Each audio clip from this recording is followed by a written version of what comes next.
Like, I feel like it's a mainstream YouTuber thing, but you know, they always got people that are following around that want to go in the videos purely for clout. But me, I got them coming just because they want to come and hang out in the shop. Pete, you want to go to the shop? You want to go to the shop? Let's go to the shop. Let's go. Riley, you want to go to the shop? Riley's hanging with me. Riley's hanging with you? Yeah. All right. Peter wanted to give you a tour of the CRX engine bay and show you that there's almost everything out of it. I'm really stoked. I just got a new OEM valve cover for it. I was gonna do some like crazy paint job on it, but the wrinkle red, the OE, and Type R valve cover looks so good. So this thing is gonna actually get painted the color of the car, which I guess since I don't have a lot to show you guys today, I can show you a sample of what the color is gonna look like. For those of you guys that don't know watching this video, I'll probably still have some like clickbait style thumbnail for when the official car gets painted, just to, you know, get those views up. I can't get over how cool the shop looks with all the cars lined up in here. Wasn't done intentionally, but just since the water kind of created a barrier to the other lift building, we got as many cars over here as we could just so we could work on them when we needed to. And then I guess technically speaking too, the other lift building is filling up. There's a few cars I haven't showed you guys or talked about, but they're like rainy day video things that might get sold, might not get sold. I guess technically I don't need to show you guys the full color scheme because it is going to be a two-tone paint job, but one of the colors is going to be this awesome gold. It's actually a Ford color, but it's kind of going for like, you know, the classic 80s, 90s, just metallic gold with kind of the vibe and the color scheme I'm going for the car. I think it'll look really cool. And it is technically, with its objective at the compound to be setting lap times with guests, it's kind of labeled as like the BC Racing car. And of course, BC Racing's main color is gold. Things are starting to get back to normal here. You can see we're starting to set up the machine shop, which I'm really excited about, to see all the equipment in here and kind of have it set up nice so the guys can use it. I don't know if I've ever properly showed you guys, we have a really nice parts washer from Ranger. This in combination, once we get my vapor honing machine, going to be epic for when we're doing light restorations, especially like just even taking the engine out of the CRX. We'll be able to clean up stuff so easily and so nicely. Just unboxed a bunch of tools that came in from the homies over at Gear Wrench. They support our FD program. Personal favorite, one thing that I cannot have a toolbox without are their flexible ratchet wrenches. So these help a lot of times when you can't get a ratchet or full socket. Having a little bendable ratchet wrench comes in clutch. Always get a flex ratchet in my box. We were almost to a point where you could drive a normal car through the gate. And then of course, in true Florida fashion, we got more rain. So hopefully the overall water table doesn't get any higher, but it is gonna probably end up taking another day or two now since the ground's all waterlogged for it to absorb the rest of the water. The good news is I think we're officially disconnected from the main body of water, so we could essentially start pumping out some of the water by the gate without it automatically just rising back up. Quick word from the sponsor of today's video, ShipStation. The best way to set yourself up for growth is by preparing before the opportunity arises, especially for online businesses. ShipStation is gonna help you because they are gonna integrate every storefront, every shopping cart, so all your products are easier to find, easier to manage, and easier to get in the hands of your happy customers. I got two favorite things with ShipStation. One, you can easily compare rates, shipping times, and carriers in one place. That makes it a lot easier to make a decision, and with ShipStation, you get access to rates that are typically reserved for Fortune 500 companies, so you're paying significantly less. No matter if you're sending a few orders, a ton of orders, with ShipStation, you're gonna save a lot of time and a lot of headache. Ship more and grow more with ShipStation. All you gotta do is go to shipstation.com/AdamLZ, and you can take advantage of the 60-day free trial I got for you guys. Get yourself set up for the biggest shipping season of the year. All you gotta do is go to shipstation.com/AdamLZ. You get 2 entire months free. I'll have more information in the description, and as always, I wanna send a massive thank you to ShipStation. We use them at LZMFG, we use them at Drift HQ, and they have been a long time sponsor of the channel. So thank you for everything, ShipStation, including sponsoring this video. Now the main topic of this video, if you even want to call it that, is the footage from FD Utah. And to be completely straightforward with you guys, there's kind of, I guess, a few reasons why I didn't end up uploading it.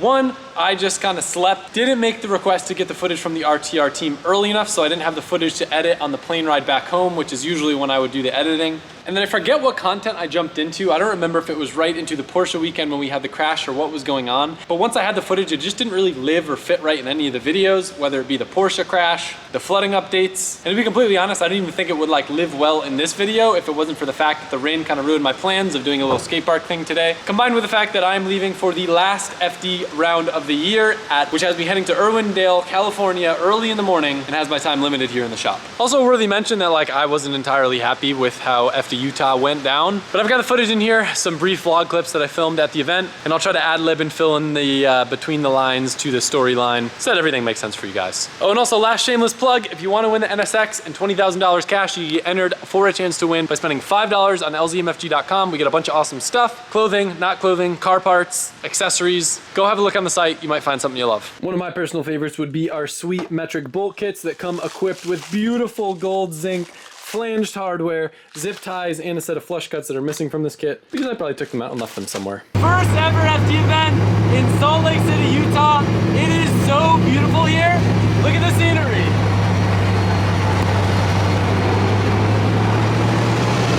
Looks amazing. We're on a real proper road course for once. I'm excited to do some sick driving. I'll talk to you guys in a minute. For once we're on a flowy road course, I'm excited. The first half of this track is actually kind of reminiscent of Mondello that we just drove, just reverse. I'm excited. I think these cars are going to be suited really well to this track, and I'm going to kind of take a different approach to driving here. As you watch these first 3 laps, I want you to specifically pay attention to the sound of the engine. The RPM, I'm just going to tell you guys that pretty much throughout this entire time, I'm floored to the max. And just pay attention to the straights. You guys know how normally blowing the tires off. See if you notice anything weird.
After the first lap, the nitrous wasn't working. Took 2 more laps to confirm that, unfortunately. So I'm going into my 4th lap, hopefully with a working car. It's crazy how 800 horsepower, which is what this car makes without nitrous, isn't even enough to keep the car in drift. Hopefully it works this time. I do believe that nitrous was working on this lap. However, if you hear at higher PM, you'll start to hear a breakup noise, which we later found out was plug wires that were starting to fail and causing misfire at higher PM.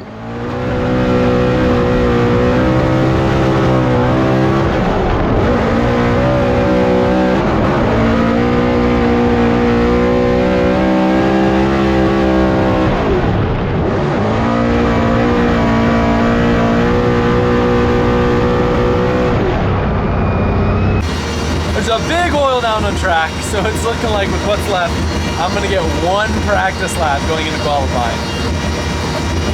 Gotta make it count.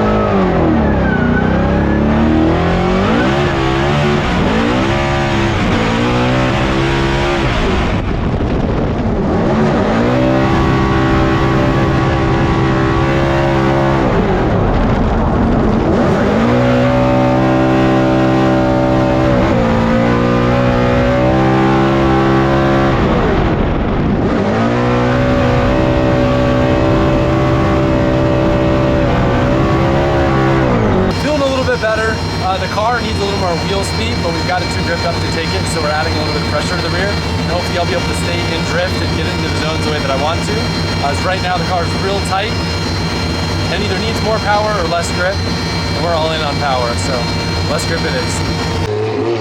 Alright, so I just found out that me and Chelsea have both actually been kind of running into the same problems in practice. Basically, we came out swinging with a lot of grip and then tried to push through it by changing the rear end ratio to just get up in the power band as nice as we could, but it still just wasn't enough wheel speed. And the concept of drifting, you need to have enough wheel speed over your vehicle speed or the cars are going to straighten out and be very difficult to drive, and we were just far too close. It's a super fast track, and when vehicle speed and wheel speed start to get close together, the car starts to straighten out, do funny things, is uncontrollable. So we're going to need to take away a lot of grip change rear end ratio to give us a lot more mile an hour, and then we'll be able to blow through the grip and kind of maneuver the car around where we need to. I wish we had a little bit more practice, but between this schedule and the oil down, I think we're limited with the laps that we got, so just got to make the best of it and understand that a lot of other people in the same boat.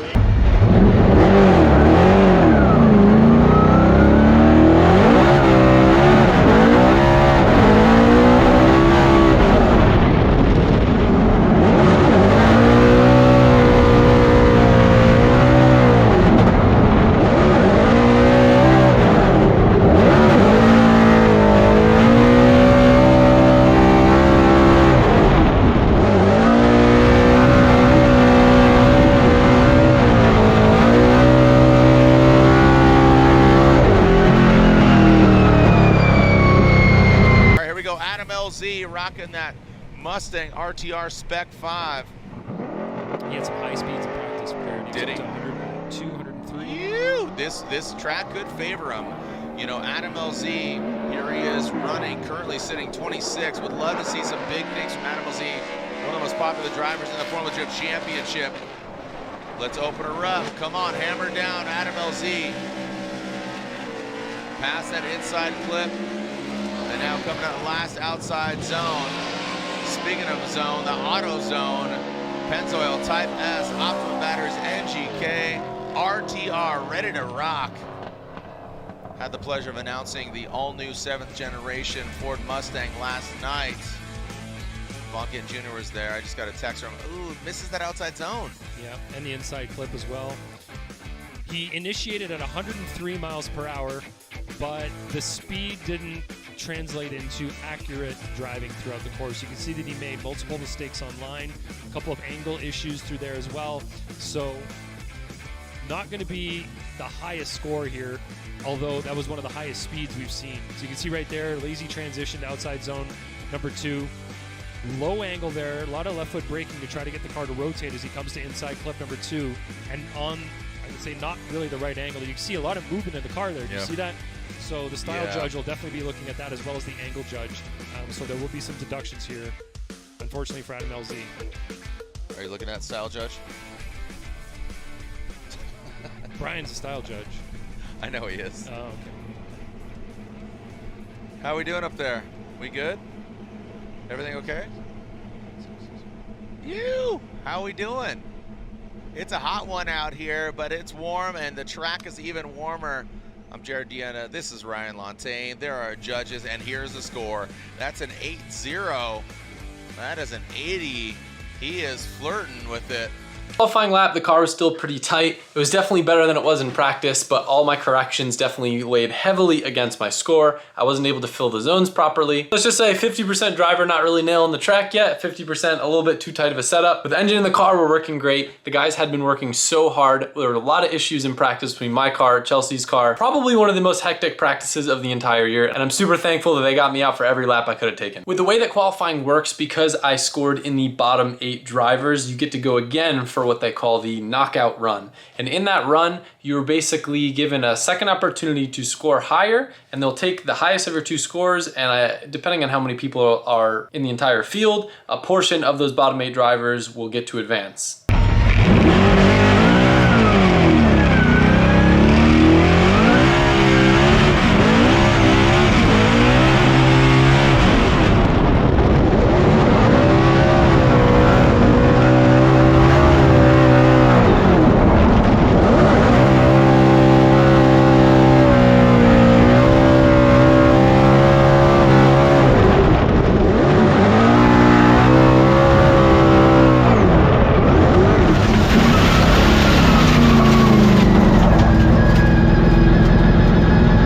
Sit behind the wheel, Jared?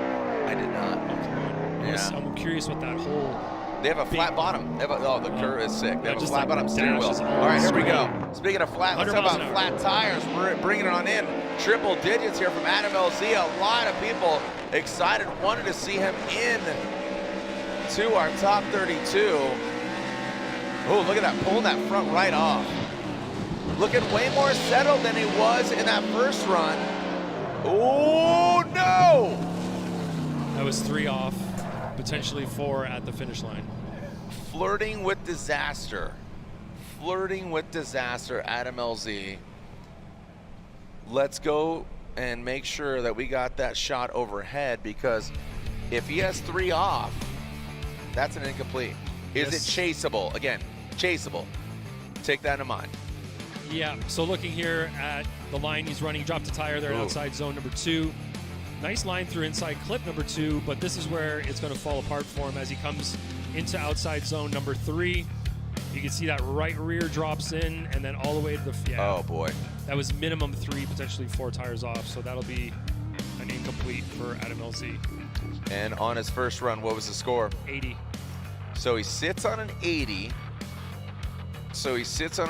Rad Dan feeling, could breathe a little bit of sigh of relief. But right now, Yves Meyer, he's on his way out. LZ, again, we take the better of the 2. Adam LZ, that's an incomplete. Be lying if I said I wasn't bummed, but we did not qualify this round. I improved the beginning zones. The team loosened up the car and it made it way easier to fill the first half of the track, but unfortunately overcooked a little bit on that last zone. Made a correction to kind of keep up on the bank. Probably didn't need it that much, went off track, and because of that, it defaulted to my first score, which was lower than the other guys in the bottom 8. So you live and you learn, but I'm bummed because I didn't get to do one tandem lap on this track. Kind of fought car issues and did a couple leads. I was hoping to get into some battles tomorrow because it looks a lot of fun, but it is what it is. Brand new track, a lot of teams struggling to kind of get the setups figured out. We had a condensed practice, everything was back to back and the oil down on the track. Really shines light on some of the guys that are able to figure out the track and figure out the setup like that. Is what it is. Weeks later, hindsight, watching back the footage, I honestly still don't remember exactly what happened. It's hard to tell, there's so much going on, but it's kind of hard to see what's going on with the wheel in the in-car. So looking at the out-of-car, I would venture to say that I came in with a little bit too much speed, didn't throw enough angle on that last corner. My trajectory was to go off track, and it looked like I tried to steer in, I tried to left foot brake to add some angle to the car, but I did it too late, wound up going off, and ultimately cost myself a run on what could have been one of my best runs of the day. It looked like I had the shapings to be a high-ranking run that probably would have got me in the competition, but I f***ed up. One other thing that's a worthy mention that I didn't really talk about was the atmosphere. Being much higher in elevation, a lot of the cars were making less power, especially the NA cars, because they can't just turn the boost up. I'd say overall the entire field is probably down somewhere around 200 to 300 horsepower. So to combat that, most people were running a bit less grip than they would have otherwise. But it was interesting, especially watching the Pro Spec drivers. That last corner put so much load on so many cars. There were a lot of engines that got lost. It was definitely a new challenge compared to anything we've been a part of. But as with anything, even the bad, I try to take from it what I can, use it as a learning experience, and hopefully sharing this stuff with you guys. Whether you find it entertaining or maybe you learn something from it too, I'm just putting it out there for you. So thanks guys, and I will see you soon.